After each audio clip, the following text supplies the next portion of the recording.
యోసేపుకు వచ్చినాయి, అంతే ఉన్నాయా? యోసేపు తల ఎత్తలేదా? నేను యోసేపును గనపరచలేదా? సింహాసనం ఎక్కించలేదా? నేను చేయనా నీకు? అనని మాట్లాంటారు, అరే అనని అను, పడు, విమర్శలు వస్తాయి పడు, నిందలు వస్తున్నాయి పడు, ఓడిపోయాను పడు, అవును ఓటమి కూడా సహించు. నీ ఓటమిని గెలుపుగా మార్చమని నేను ఉన్నానుగా. అరే నన్ను నమ్మవేను, ఊరికనే కృంగిపోతావు, కుమిలిపోతావు, ఏడుస్తావు, గందరగోళం అయిపోతావు, ఏం విశ్వాసీ నువ్వు అంటున్నాడు ఆయన. నిరాశపడొద్దు, నువ్వు నా బిడ్డవి.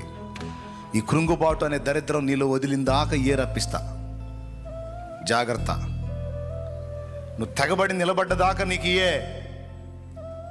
రాటు తేలాలి. నువ్వు నున్నగుంటే కాదు,